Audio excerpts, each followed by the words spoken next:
Fundjava ka sjell trafik të rënduar në juglindje të vendit, ku qindra automjete janë përballur me pritje të gjata në aksin nga Korça drejt Tiranës.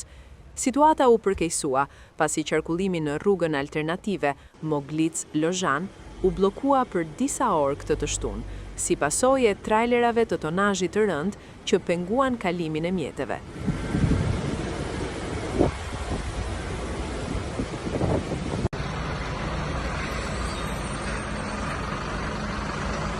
Pas ndërhyrjes së autoriteteve, një korsi e këtij segmenti është hapur, duke lejuar rifillimin e lëvizjes.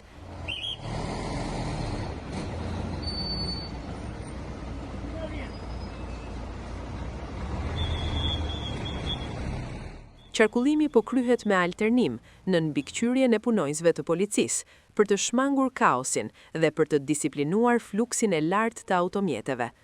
Ndërkohë, në segmentin Maliq-Gramsh janë krijuar radhe kilometrike, kryesisht nga mjetet që po kthehen nga Korça në drejtim të Tiranës pas fundjavës.